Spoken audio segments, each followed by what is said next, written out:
मेरे YouTube channel political science hub में। जैसा कि आपको पता है कि हमने RRBOM के बच्चों के लिए, पॉलिटिकल साइंस के बच्चों के लिए मैंने एक सीरीज शुरू करी है जिनके जो अपने आने वाले एग्जाम्स में ज्यादा से ज्यादा नंबर स्कोर कर सकें।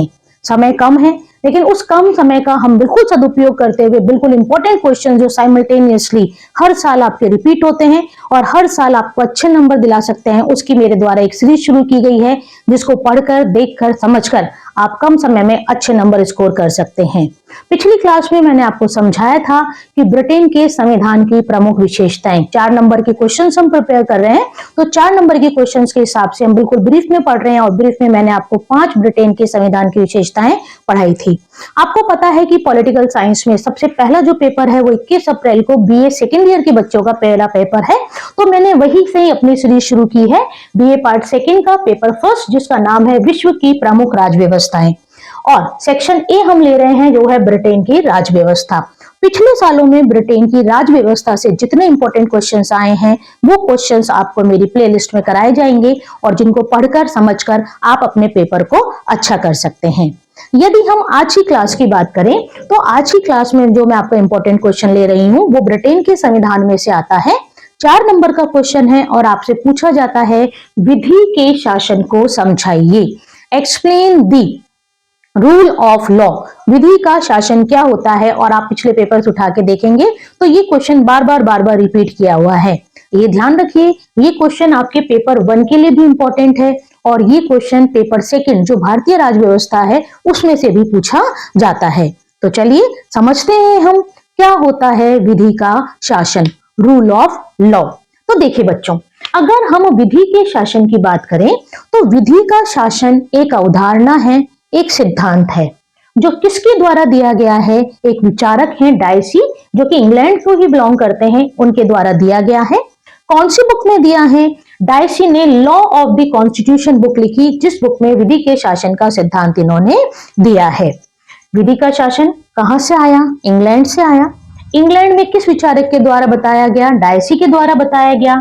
कौन सी बुक में बताया गया? Law of the constitution. ठीक है, ये तो इंट्रोडक्शन हुआ किसका? विधि का शासन का। अब हम समझते हैं कि विधि का शासन होता क्या है, क्या मतलब है अगर हम ये कहते हैं कि इस देश में विधि का शासन है। जैसे हमने हमारे देश में, भारत ने अपने संविधान में विधि के शासन की अवधारणा इंग्लैंड से ही ग्रहण की है, क्योंकि विधि के शासन का कंसेप्ट दिया किसने है? इंग्लैंड ने दिया है। ठीक है, तो देखिए विधि के शासन की जब हम विशेषताओं की बात करते हैं तो मोटे मोटे रूप से विधि के शासन की 4 विशेषताएं होती हैं। ठीक है, हम ब्रीफ में पढ़ रहे हैं, 4 नंबर के लिए पढ़ रहे हैं और कम समय में अधिक स्कोर करने के लिए हम इस चीजों को पढ़ रहे हैं। तो ध्यान से सुनते चलिए, समझते चलिए और जीरो से हीरो बनते चलिए। देखिए, विधि का शासन सबसे पहली बात ये कहता है विधि सर्वोच्च है, लॉ इज सुप्रीम। इसका मतलब क्या हुआ? आसान भाषा में समझते हैं कि जिस देश में विधि का शासन है, इसका मतलब उस देश में विधि से ऊपर कोई भी नहीं है, ना कोई पद, ना कोई व्यक्ति, ना कोई संस्था, ना कोई ऑर्गेनाइजेशन, कोई भी विधि से ऊपर नहीं है। सबसे ऊपर क्या है? विधि है। यानी कल की क्लास में हमने सोवरेंटी को समझा था, तो देखिए पिछली क्लास में आप मेरे देंगे तो आप सोवरेंटी को समझेंगे। तो यानी यहां आपको समझ में आया कि सोवरेन पावर किसके पास है? विधि के पास है, लॉ के पास है। ठीक है, यानी विधि सर्वोच्च है, इसका मतलब नोबडी अबव द लॉ, यानी कोई भी विधि से ऊपर नहीं है। तो ये क्या हो गई? विधि के शासन की पहली विशेषता। दूसरी विशेषता की बात करें तो दूसरी विशेषता कहती है विधि सभी के लिए समान है, law is equal for all. ठीक है, मैंने हिंदी और इंग्लिश दोनों में बताया है ताकि दोनों मीडियम्स के बच्चों को कंफर्ट रहे समझने में। ठीक है, विधि सभी के लिए समान है, law is equal for all, यानी आसान भाषा में हम समझें तो कानून की दृष्टि में सभी व्यक्ति समान है। कानून कोई भी डिस्क्रिमिनेशन, कोई भी भेदभाव नहीं करेगा, ना जाति के आधार पर, ना लिंग के आधार पर, ना वर्ण के आधार पर, ठीक है, ना मूल निवास के आधार पर। ठीक है, तो विधि का शासन की दूसरी अवधारणा क्या कहती है? विधि सभी के लिए समान है, law is equal for all, यानी कानून सभी व्यक्तियों पर समान रूप से लागू किया जाएगा। इसमें उच्च वर्ग, निम्न वर्ग, हाई पोस्ट, लोअर पोस्ट, इन चीजों को लेकर कोई भी डिस्क्रिमिनेशन नहीं किया जाएगा। तो दूसरी विशेषता आ गई, विधि सभी के लिए समान है। ठीक है, तीसरी विशेषता ध्यान से सुनिएगा और समझिएगा, ये वाली हमने कर ली कि जिस देश में विधि का शासन होता है वहां पर प्रशासनिक कानूनों का अभाव होता है। Lack of administrative laws in which country rule of law is establish, it means there is a lack of administrative laws. It means जिस देश में भी विधि का शासन होगा, किसी भी देश में बात हो, तो वहां पर प्रशासनिक कानून नहीं होंगे। यहां देखिए, ध्यान रखना, ये अभाव है, ठीक है। ऐसा नहीं आप करते करते कहें प्रशासनिक कानूनों की व्यवस्था, नहीं। जहां विधि का शासन होगा वहां पर प्रशासनिक कानूनों का अभाव होगा। अब अभाव होगा, ठीक है, ये तो समझ में आ गया कि जहां विधि का शासन होगा वहां प्रशासनिक कानून नहीं होंगे, लेकिन हमें ये पता होना चाहिए कि प्रशासनिक कानून होते क्या हैं।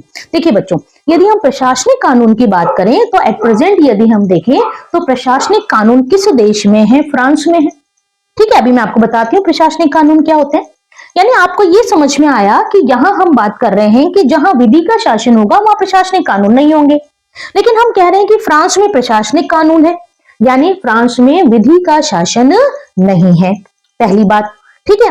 अब होते क्या है एडमिनिस्ट्रेटिव लॉज? तो देखिए, बहुत आसान भाषा में, अगर कोई देश सामान्य नागरिक और सरकारी कर्मचारी के लिए अलग अलग नियम बना दे तो यानी उस देश में प्रशासनिक कानूनों की व्यवस्था की गई है। प्रशासनिक कानून प्रशासनिक वर्ग के लिए बहुत आसान है। अगर हम चीजों को 2 या 3 बार अगर हम उनके नाम को भी पढ़ते हैं ना बच्चों, तो हमें उसका अर्थ समझने में बहुत आसानी होती है। और मैंने आपको पहले ही बताया कि मेरी कोशिश है कि मैं पॉलिटिकल साइंस सब बच्चों को बहुत आसान भाषा में समझाऊं। तो देखिए, administrative laws for administrative peoples, ठीक है। प्रशासनिक कानून किसके लिए होंगे? प्रशासनिक वर्ग के होंगे। Special laws for the government servant, यानी फ्रांस में क्या किया गया है, सामान्य नागरिकों का यदि कोई विवाद है तो वो सामान्य कानून के तहत तो सामान्य न्यायालय में सुना जाता है। मान लीजिए 2 व्यक्तियों में झगड़ा हो गया और दोनों में से कोई भी एडमिनिस्ट्रेटिव ऑफिसर नहीं है, तो उनके लिए एक सेपरेट लॉ है, उस लॉ को वो जाएंगे, उस लॉ के अकॉर्डिंग उनकी सुनवाई होगी और उस लॉ के अकॉर्डिंग उनको निर्णय दिया जाएगा, उनके साथ जस्टिस किया जाएगा। लेकिन यदि उन दोनों व्यक्तियों में से कोई एक व्यक्ति या दोनों किसी एडमिनिस्ट्रेटिव ऑफिस से संबंध रखते हैं, यानी कोई प्रशासनिक वर्ग से संबंध रखते हैं, तो उनका मुकदमा सामान्य कानून के तहत नहीं सुना जाएगा, उनका मुकदमा प्रशासनिक कानून के तहत सुना जाएगा और प्रशासनिक न्यायालय में सुना जाएगा, जहां पर उनको न्याय प्रदान किया जाएगा। यानी जिस देश में सामान्य नागरिक और प्रशासनिक नागरिक के लिए अलग अलग कानूनों की व्यवस्था हो, वहां हम कह सकते हैं कि वहां प्रशासनिक कानून होते हैं। अब देखिए, अगर आप चीजों को देखेंगे तो आपको समझ में आ जाएगा। दूसरी विशेषता हमने क्या पढ़ी थी विधि के शासन की, कि विधि सभी के लिए समान है, यानी एक लॉ बना है वो सब पर अप्लाइड होता है सेम रूप से। लेकिन यहां तो नहीं हो रहा, यहाँ सामान्य नागरिक के लिए अलग कानून है और प्रशासनिक वर्ग के लिए अलग कानून है, तो विधि समान ही नहीं है। और विधि समान नहीं है, इसका मतलब वहां पर विधि का शासन नहीं है। आई थिंक आपको समझ में आ रहा होगा कि विधि के शासन की अवधारणा ये कहती है कि जहां विधि का शासन होगा वहां पर प्रशासनिक कानूनों का अभाव होगा, वहां पर प्रशासनिक कानून नहीं होंगे। वर्तमान में प्रशासनिक कानून किस देश में है? फ्रांस में है।